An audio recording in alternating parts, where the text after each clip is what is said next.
Hey everyone, welcome back to the channel. I hope you are doing good. ఈరోజు మనం నేర్చుకోబోయే topic control flow statements in Java. మెయిన్గా జావాలో control flow statements అనేవి 2 types ఉంటాయి. First type వచ్చేసి if, else. Second type వచ్చేసి switch case. దీని గురించి పూర్తిగా తెలుసుకోవడానికి వీడియోలోకి అయితే వెళ్ళిపోదాం. Let's get started. జావాలో ఇఫ్ అంటే ఏంటి, దాని సింటాక్స్ ఎలా ఉంటుంది, అది ఎలా రన్ అవుతుంది, దానివల్ల యూజ్ ఏంటి ఇప్పుడు తెలుసుకుందాం. ఓకేనా? ఫస్ట్ ఇఫ్ అంటే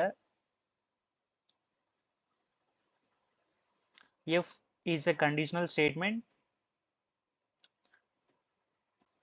If it's a conditional statement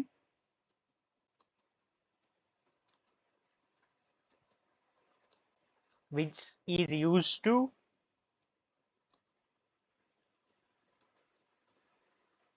sorry which is used to evaluate certain condition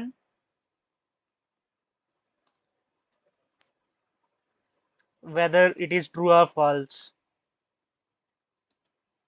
It is true or false.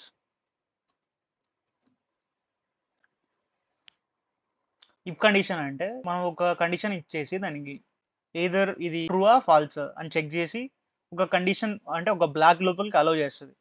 అంటే ఎలా అంటే ప్రాక్టికల్ ఎగ్జాంపుల్, సపోజ్ ఒక కంపెనీ ఉంది, ఆ కంపెనీస్కి ఐడి కార్డ్ ఇస్తారు కదా, ఐడి కార్డ్ ఉంటేనే machine will open the door to access or to enter into the certain office premises.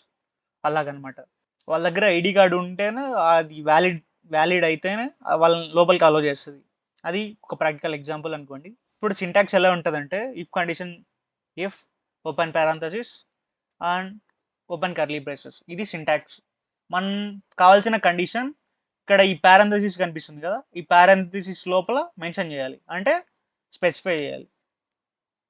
ఇది ఓవరాల్గా suppose I will go with example. Suppose I am taking int I equals to 10. Okay.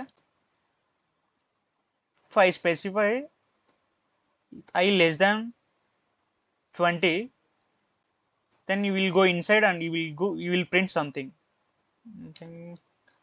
System.out.println I is less than 20. Let's quickly go and execute this.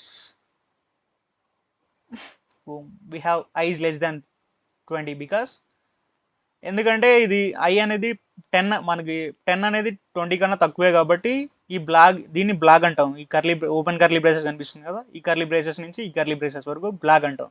ఈ బ్లాక్లోకి allow చేసింది అనమాట. Allow చేసిన తర్వాత మనకి print statement మనందరికి తెలిసింది, ప్రింట్ స్టేట్మెంట్ ఎలా print అవుతుందో. అందుకే ఇది it is I is less దాన్ 20 అని ప్రింట్ చేసి. Suppose if I equals to 100, ఇప్పుడు ఐ ఈక్వల్స్ టు 100 అని మెన్షన్ చేసాం మనం ఇన్పుట్. ఇప్పుడు ఇది ఎవాల్యుయేట్ అవుతుందే కాదు, కండిషన్ అవ్వదు. ఎందుకంటే 100 అనేది 20 కన్నా తక్కువ కాదు, ఇట్ ఈస్ గ్రేటర్. ఓకే. ఇప్పుడు చూడండి, మనకి ఎగ్జిక్యూట్ చేసి చూస్తే it will give nothing. Okay. This is the overall idea of if and overall idea of if in Java. ఇప్పుడు ఏం ఎగ్జిక్యూట్ కాలే కదా ఇక్కడ. ఇప్పుడు ఎల్స్ ఎలా ఉంటుంది అంటే else I will type here system.out.println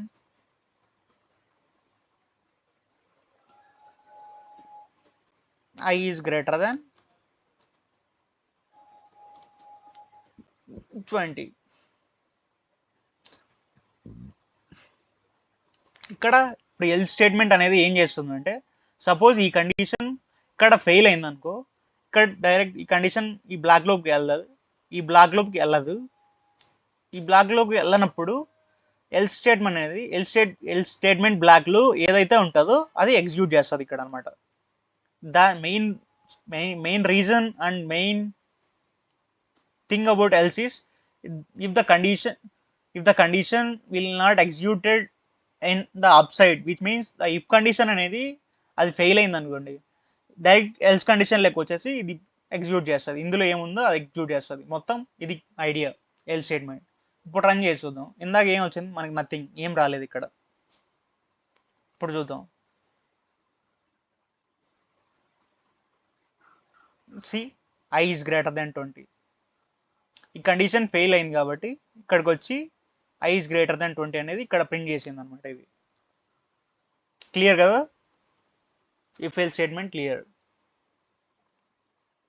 okay, ఇప్పుడు మనకి జావాలో ఇఫ్ ఎల్స్ ఎల్సిఫ్ ఎలా ఉంటుంది? ఎల్సిఫ్ అనేది ఇఫ్ తర్వాత మనం ఇంకొక కండిషన్ ఎవాల్యుయేట్ చేయాలనుకున్నాం. ఇప్పుడు ఐ లెస్ దాన్ 20 అని చెప్పాం. ఇప్పుడు ఇంకో కండిషన్ మనం ఎవాల్యుయేట్ చేయాలి అనుకోండి, అప్పుడు మనం ఎల్సిఫ్ అనేది యూజ్ చేస్తాం జావాలో. ఎల్సిఫ్ సింటాక్స్ ఇలా ఉంటుంది. దీని ఎల్స్ కన్నా ముందు ఉండాలి. Okay, else is the last. Okay, ఎల్సిఫ్లో suppose I is less than 50, I is less than 150 అని మెన్షన్ చేసాం. ఓకే, చూడండి, ఇక్కడ ఒక కండిషన్ మెన్షన్ చేస్తున్నా, ఇక్కడ ఒక కండిషన్ ఇస్తున్నా. ఇప్పుడు ఈ కండిషన్లో ఏ ఒక్క కండిషన్, ఇప్పుడు ఈ కండిషన్ ఎగ్జిక్యూట్ అయితే ఈ రెండు కండిషన్స్ ఎగ్జిక్యూట్ అవ్వవు. ఇప్పుడు ఈ కండిషన్ ఎగ్జిక్యూట్ అయింది అనుకోండి, ఎల్స్ కండిషన్ ఎగ్జిక్యూట్ అవ్వదు. క్లియర్ కదా?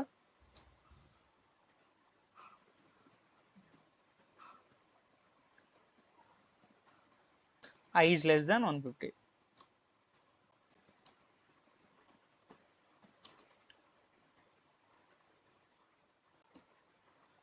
ఇప్పుడు చూడండి, ఇప్పుడు ఎగ్జిక్యూట్ చేసి చూద్దాం. ఇప్పుడు మనకి I ఈజ్ లెస్ దాన్ 150 అనేది ఇస్తుంది. ఓకే, చూసారా? I is less than 150. ఇది ఎలా ఎగ్జిక్యూట్ అయింది? ఈ కండిషన్ ఇప్పుడు చూడండి, 100. ఇప్పుడు I వాల్యూ అంతా 100. ఇక్కడ 100 లెస్ దాన్ 20 అనేది ఫెయిల్ అయింది. ఓకే, ఫెయిల్ అయింది. ఇక్కడ ఇది ఎగ్జిక్యూట్ అవ్వలేదు కాబట్టి ఈ కండిషన్కి స్విచ్ అయింది. అంటే ఇక్కడ ఈ కండిషన్కి వచ్చింది. ఈ కండిషన్కి వచ్చిన తర్వాత ఇప్పుడు ఏమైంది? ఇక్కడ 100 లెస్ దాన్ 150 కదా, కరెక్ట్ కదా? ఇది ఎగ్జిక్యూట్ అవుతుంది. విల్ టేక్ కండిషన్ ట్రూ అవుతుంది కదా. ఇక్కడ కండిషన్ ట్రూ అయింది. ఇప్పుడు కండిషన్ ట్రూ అయినప్పుడు ఏం చేయాలి? ఈ బ్లాక్లో ఉన్న కోడ్ని ఎగ్జిక్యూట్ చేస్తుంది ఇది. ఓకేనా? ఇది main idea about if else. Clear కదా? ఇప్పుడు స్విచ్ కేస్ గురించి చూద్దాం. స్విచ్ కేస్ అంటే ఏంటంటే, ఇది ఇఫ్ ఎల్సిఫ్కి ఆల్టర్నేట్ అనమాట. అంటే many times if else statements రాయకోకుండా ఒక్కటేసారి స్విచ్లో ఒక కేసు ఇచ్చేసి మనం ఏమేం ఎక్స్ప్రెషన్ ఎవాల్యుయేట్ చేస్తున్నామో ఆ ఎక్స్ప్రెషన్స్ అన్ని మనం ఇనిషియేట్ చేసి మనకి ఆ స్పెసిఫిక్ కండిషన్ కానీ స్పెసిఫిక్ ఎక్స్ప్రెషన్ ఉన్నప్పుడు మనకి ఏం కావాలో అది అవుట్పుట్గా ఇవ్వడానికి మనం మెన్షన్ చేస్తాం స్విచ్ కేసెస్ అనేది. నార్మల్గా switch is a alternative of if elif and else. Instead of writing many if else statements,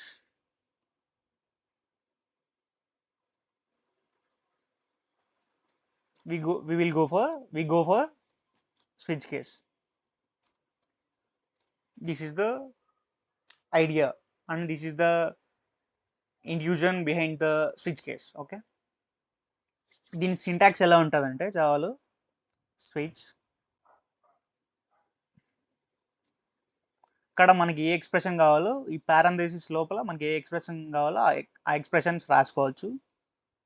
అంటే ఒక కండిషన్ ఎవాల్యుయేట్ చేయడానికి ఆ పారాంథసిస్లో మాత్రమే మనం ఎవాల్యుయేట్ చేయాలి ఏ కండిషన్ అయినా.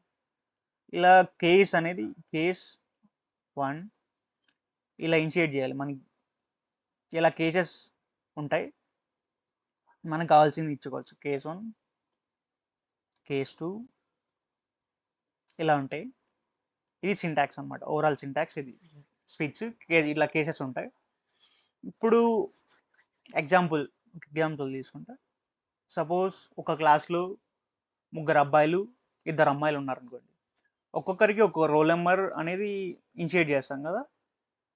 ఆ పర్టికులర్ రోల్ నెంబర్ ఇప్పుడు సపోజ్ 2 అనేది రమ్యకి ఇనిషియేట్ చేసాం. ఇప్పుడు మనం స్విచ్ కేసులో 2 అని ఇచ్చాం. ఇప్పుడు కేస్ 2లోకి వచ్చిన తర్వాత 2 అనే రోల్ నెంబర్ ఎవరితో అసోసియేట్ అయిందో వాళ్ళ నేమ్ అక్కడ డిస్‌ప్లే కావాలి. అది మెయిన్ ఇంట్యూజన్. సపోజ్ రాద్దాం. Suppose int I equals to 2. Okay.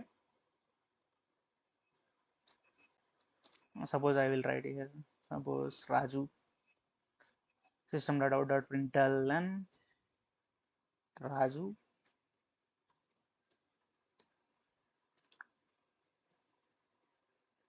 break. ఇలా బ్రేక్ స్టేట్మెంట్ అంటే ఏంటంటే I will explain you after executing the Ramya case. Okay.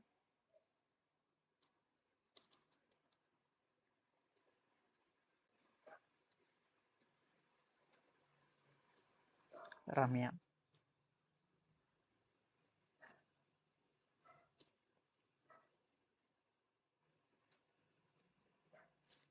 ఇప్పుడు ఇన్షియేట్ చేస్తాం కదా. ఇప్పుడు స్విచ్ ఈ ఎక్స్ప్రెషన్ ఏమి ఇస్తున్నాం, అవి మాత్రమే ఇస్తున్నాం. మనం ఏం కండిషన్ స్పెసిఫై చేయట్లేదు. ఆ నెంబర్ ఉందా లేదా అనేది జస్ట్ చెక్ చేసి అది ఉంటే లోపలికి అలౌ చేస్తుంది. ఆ బ్లాక్ ఆఫ్ కోడ్లోకి వచ్చి if it is present it will execute and it will give the output as Ramya. Let's quickly run this. See, we got Ramya. Okay, we got Ramya here. ఇప్పుడు break statement ఎందుకు use చేస్తామంటే suppose ఇప్పుడు case 1 అనేది suppose case 1 ఇచ్చాము. ఇక్కడ case 1 ఇచ్చిన తర్వాత ఇక్కడే మన కండిషన్ అనేది ట్రూ అయిపోయింది. కేస్ 1 అనేది మనకి ఫౌండ్ అయింది కేసెస్లో. అప్పుడు రాజు అనేది ప్రింట్ అవుతుంది. రాజు అనేది ప్రింట్ అయిన తర్వాత ఈ ఈ కేసెస్లోకి ఎంటర్ అవ్వాల్సిన అవసరం లేదు మనకు. అందుకు మనం ఇక్కడ బ్రేక్ స్టేట్మెంట్ ఇచ్చేస్తాం. ఈ బ్రేక్ స్టేట్మెంట్ ఏం చేస్తుందంటే ఈ స్విచ్ బ్లాక్ను ఇక్కడే టర్మినేట్ చేస్తారు. ఇది బ్రేక్ స్టేట్మెంట్ యొక్క function. Okay, it will break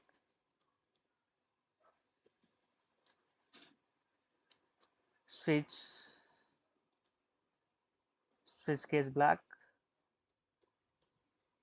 right there after the condition is execute, after the condition is true.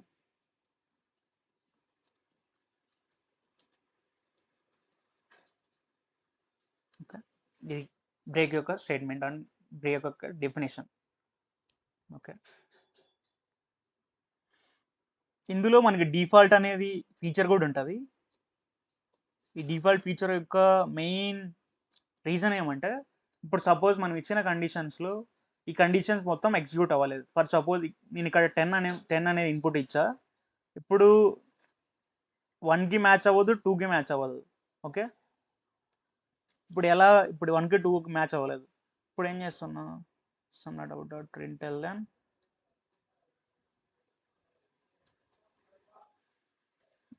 value not found.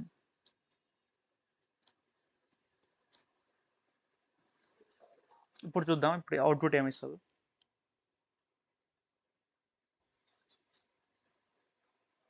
చూడండి, వాల్యూ నాట్ ఫౌండ్ అంటే ఇలా ఈ కేసెస్ మొత్తం ఎగ్జిక్యూట్ అవ్వకపోతే మనం డిఫాల్ట్ అనేది ఒక ఇచ్చేసి ఆ డిఫాల్ట్లో మనం కావాల్సిన అంటే మనం యూజర్కి చెప్పాల్సిన స్టేట్మెంట్ కానీ ఒక ఇన్ఫో కానీ మనం అక్కడ చెప్పచ్చు. ఓకేనా, ఇది మెయిన్గా. ఇంకొకటి స్విచ్ కేసెస్ రాస్తున్నప్పుడు ఒక రూల్ అయితే స్ట్రిక్ట్గా ఫాలో అవ్వాలి. ఏం రూల్ అంటే సపోజ్ మనం ఇన్పుట్ అనేది ఇక్కడ ఎక్స్ప్రెషన్ పాస్ చేసి ఉంటాం కదా. ఈ ఎక్స్ప్రెషన్ మన ఇంటీజర్ పాస్ చేస్తే ఇక్కడ ఇంటీజర్ వాల్యూస్ ఇవ్వాలి. ఓకే, ఇక్కడ 1 2 అని ఇచ్చా కదా. ఇక్కడ ఫర్ సపోజ్ ఇప్పుడు సపోజ్ మన క్యారెక్టర్ ఇస్తున్నాం అనుకోండి. సపోజ్ 1 ఇస్తున్నాను. Just same code I'm copying.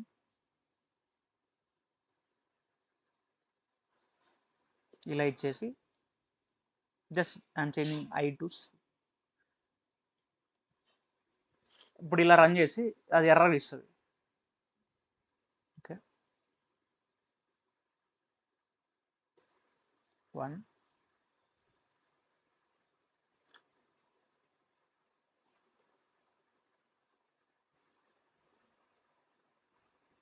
ఓకేనా.